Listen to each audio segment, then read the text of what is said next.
काना की शादी, आत्मा का विज्ञान और पदार्थ का परिवर्तन।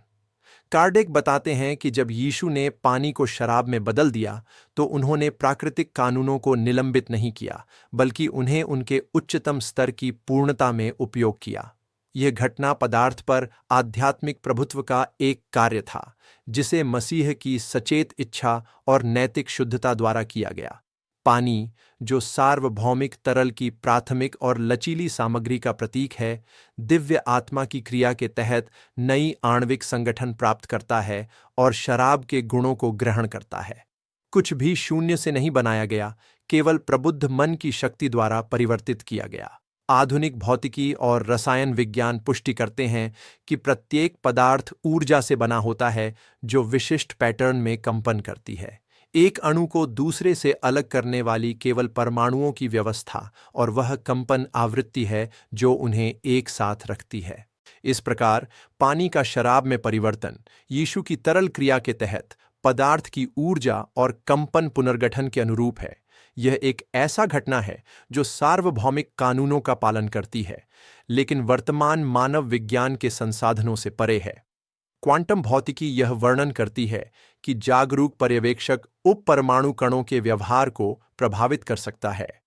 यीशु दिव्य चेतना की स्थिति में सृष्टिकर्ता पर्यवेक्षक की सर्वोच्च अभिव्यक्ति थे, जिसकी शुद्ध इच्छा ब्रह्मांडीय तरल के ऊर्जा क्षेत्र को आकार देती थी।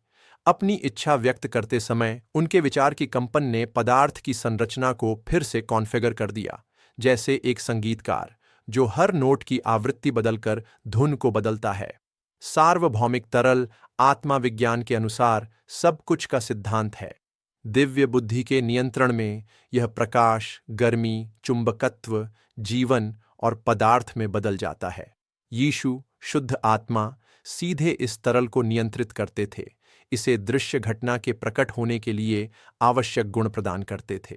उसके लिए प्रकृति एक उपकरण थी, हमारे लिए यह अभी भी एक पाठ है। कुछ भी अलौकिक नहीं था, केवल उन छिपी हुई शक्तियों का सचेत उपयोग जो ब्रह्मांड का समर्थन करती हैं।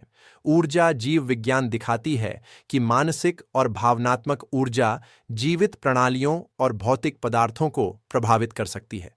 पानी के क्रिस्टलों के साथ प्रयोग दिखाते हैं कि मानव इरादा उनकी आणविक संरचना को बदलता है। यदि सामान्य विचार दृश्य प्रभाव उत्पन्न करते हैं, तो एक आत्मा का विचार जो सृष्टिकर्ता के साथ पूर्ण सामंजस्य में है, कितना अधिक प्रभावी होगा।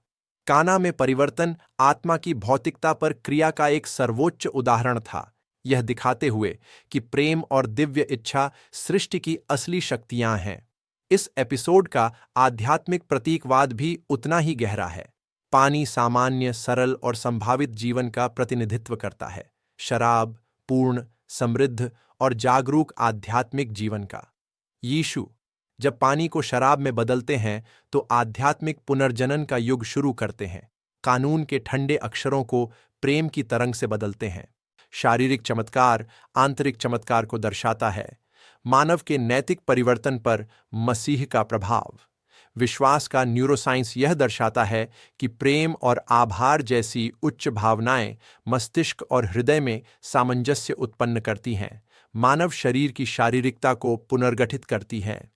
जब आत्मा ऊंची होती है तो पदार्थ आज्ञा मानता है।